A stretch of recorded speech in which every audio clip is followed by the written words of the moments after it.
Well, I think Winter Cities Conference is really building the momentum and trying to get the energy going about everything winter and celebrating winter in the many different ways. So the Winter Cities Shake-Up Conference is one way to start the dialogue and get people talking about winter and changing our mindset. I think we still have a lot of ground to gain in the sense of getting people to think that winter is fun and it can be cold, but if you're dressed for the weather, it can be great. If you're moving outside, it's great. Obviously, if you're standing at the bus stop, just standing there, you'll get cold. But there's so many things that we can do to celebrate winter. And festivals is one of it. We're both involved in festivals, and those are ways of getting people out to celebrate the different elements. But I think this is about discussing winter and all the things that you can do. Look at snow as a resource and not an obstacle. Where I work at La Cité Francophone, we say we harvest snow. We don't shovel it, we harvest it. And that's how I think it's very much a mindset. I don't know, you, Christine? That's a good way to put it. Well, one of the things that I was thinking about the Winter City Shake-Up is that it gives all of us who are doing different festivals and different activities a very good reason to come together. For Rubaboo, this is the first year that we've done a winter festival, and one of the things that I find is so fantastic is that all of a sudden by moving our festival to the winter, we're a part of so much more. And the partnerships that have come up have been both organic in a way, in that it's sort of like, well, it makes sense that we should be partnering our festivals, and I don't know why we never did before, but it could have been because we just simply weren't at the same time.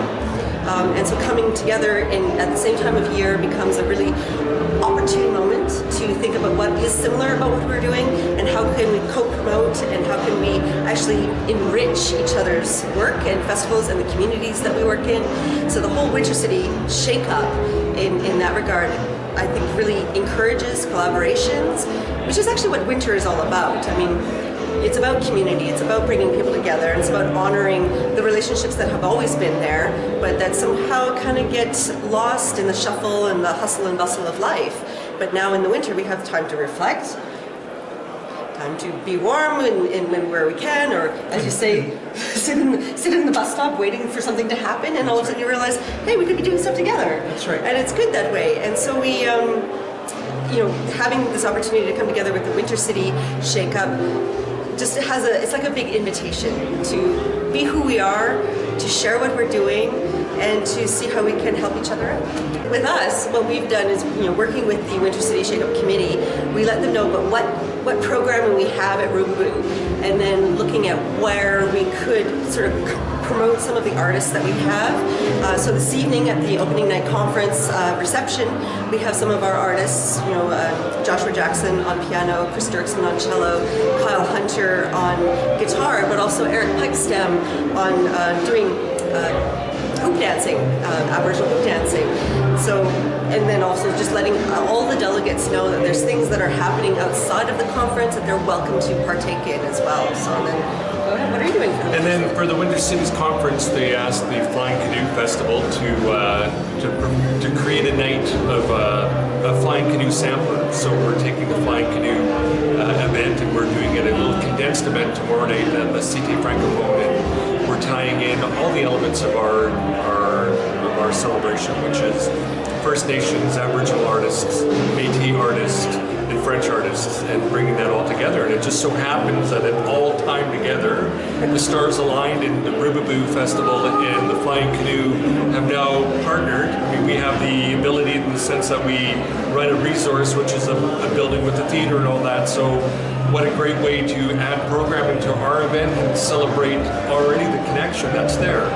And just going back to winter, in many traditions, winter is about taking our time and telling stories and sharing together. So I think this whole winter notion of sharing and celebrating together is a really good thing, because usually in the summer months we're all out in the hustle and bustle and getting outside and doing different things. This is about bringing our energies together, and for me the greatest thing is we're learning so much, and as much as we made our assumptions, those assumptions are becoming real, they're more substantial, and for us the Flying Canoe, the canoe being that element that's so truly Canadian, but we know where it comes from, and sharing those stories and using that literally as our vehicle to navigate our founding cultures, and then as well as sharing that with the whole community. And that's what we find really exciting, I think, Yeah, it's fair definitely. to say. And it's just working those links. And when we go back to the Courant de Bois and the Voyageurs, they had a very special relationship with our First Nations and Aboriginal peoples. And there was the whole mixage, the mixing of the bloods. It's really special. I'm That's Métis. right. It's That's very right. special to me. Yeah. So and it's building on that. And I think as Albertans, we don't really know our history. We're still such a young society in many ways. Yeah. That, or the new society in many ways, depending on how you want to phrase it, we have so much to learn. And this is an opportunity I almost feel like there's to like celebrate but learn. It's like a puzzle piece to Canadian identity that isn't taught in schools, but we have this ability as community members, as partners, but also as artists and people who work within culture to reveal those puzzle pieces and share them with the greater community and recognize that this is actually our whole history together. It's not just, Aboriginal people over here and French people over here. The Métis don't exist anywhere else in the entire world. This is it. This is where we are. And so I'm really appreciative of the opportunity to honor that heritage and honor the spirit of the relationships that, our peoples have had for a very long time. At the basis of all relationships is humanity. And if I go back to my great-grandfather's stories or my great-great-grandfather's, there was always a connection in that relationship with the peoples that were there. There was a sharing, and there was get all the gack out of the way, as we say, in the sense of the politics and the religion or whatever all that other stuff was. We know where that led us, but at the same time, at the base of it, there was a beautiful relationship, and it's about reconnecting on that level and celebrating that together. Well, yeah, the whole idea too is that the things that make us different are the very things that help us survive. Absolutely. I think a big portion of that is that both with Flying Canoe and with the Rubaboo, we're not just festivals celebrating winter. We're actually celebrating them in a cultural context. So there is not a single other Aboriginal arts festival in Alberta any time of year. There's not a single one. So that in itself becomes unique. I don't know about the French. Well, there's other French celebrations, but I think this is the first. Very often I say the French have been guilty of very closing in on our own and celebrating amongst ourselves, but not going outwardly and celebrating with the whole community. And that takes time, but I think that's where we're at now. And when we talk about the different festivals, I'm from an arts background. I ran a theater company for years, arts background as well. And for me, it's about where is the exchange, and the programming piece is so key. And you're right, there are many elements that repeat themselves within many festivals, but that's where I say, where's that anchor? And what is the true impulse of wanting to create a festival? And I think Christine just said it quite eloquently in the sense that we're there to celebrate our cultures, and we're there to celebrate and create awareness. There's other objectives behind all this, which is all great. It's happening. Do we have snow sculptures? Do we have different things? Yes, but we're very much talking, for us, for me, it's a cultural piece more than anything. And then it's in winter as well. So I think that's where that relationship happens, where I think perhaps, depending, an example, like you said, there might be teepees and whatnot, but I'm saying, I don't like going to events where if you have a teepee and there's no programming in it. So if you're going to put up a structure, what's the program supporting that structure? Because the physical element, in my opinion, is not enough. Where's the enrichment piece, and then where's the exchange? Because if we're not creating conversation and we're not creating dialogue amongst our communities, it's just observation. And I think we've got to quit observing one another, and we've got to partake. And how to partake? Well, through festivals provide us with that opportunity to partake on many levels and create conversation. We work with Native Counseling Services of Alberta, and this year they're programming a whole different piece for the Flying Canoe, in the sense, because it's a year of truth and reconciliation. They have a whole piece that they're bringing to that's there to push our thoughts and where in our stances and go forward. So I think they have a huge enrichment piece that I don't want to explain for them, but come and experience it. And that with the French Canadian piece and with the Métis piece, there's something magical about walking down the Mill Creek Ravine and hearing live music and seeing 200 people doing Métis jigs and reels in the snow.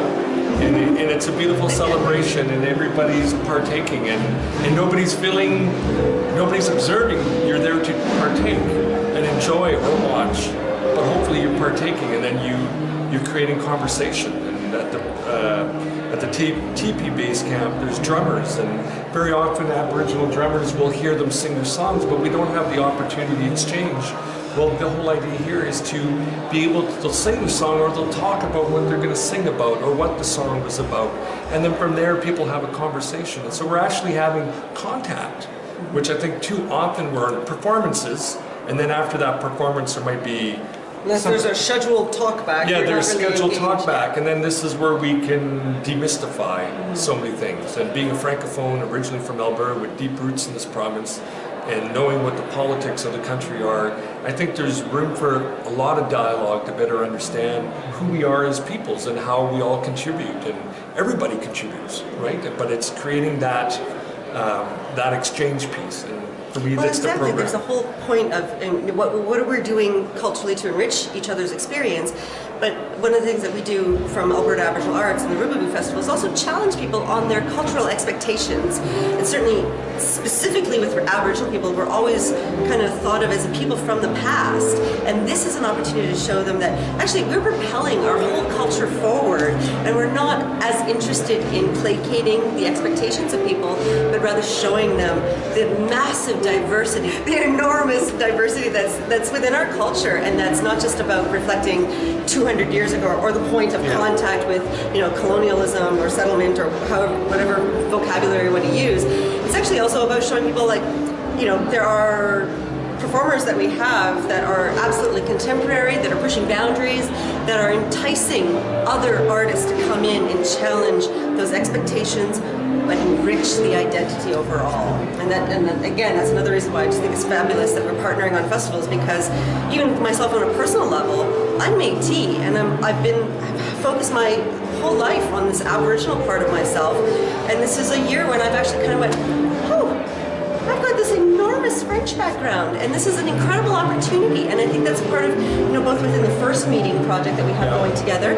but also with the pairing of our festivals, it's an opportunity to engage each audience person, every person that comes through either of our programmings. And I'm really excited about the music night on Friday the 6th, because we both made it completely free, and we're hoping that people will mingle, our audiences will actually come together, and that's where I think the spirit of the Winter City Shake-Up really has its vitality and its vibrance, is because we will share this common experience. Well, I think social media is the new form of advertising, of communication. I question whether you put an ad in something, whether people actually see that ad. I think people are seeing it more and more digitally. I think we're still on that. We're moved a long way, and I think we're more down the digital way than we are the print media. Sometimes I'm starting to date myself, but I still like picking up a newspaper and reading a newspaper. I like that physical contact with the content that I'm reading. But as I work for events and looking at what the power of that, and it can reach so many more people, and your targeting of your audience becomes, if you like it, and then your friends who like you and tend to like your taste, well, they'll see it and they'll like it, and then it just spreads, and I think your target marketing works just naturally, in the sense that people, if they're taking the time to share or to like I said, you're hitting probably more your demographic than if you're buying a single print ad that appears on one day in one media, publication. How many people actually caught that? Well, it's interesting because, for us, the Rubaboo Festival, this is the 6th annual, and because there are so many changes for our festival, none the least of which is my business partner is not in Edmonton anymore. One of the things that I always do is the print media. I make the ads, the posters, the handbills, and stuff like that, and I actually haven't had time to do any of that. I made the ad for view, and that's it. And so there's a bit of trepidation for me, going, traditionally we should have, traditionally in terms of the arts culture, that we should have a poster. But I'm so tickled because just at dinner tonight, I poked my assistant producer and said, we need to get social media going. And within 20 minutes, he had 50 people already committing to come to our event.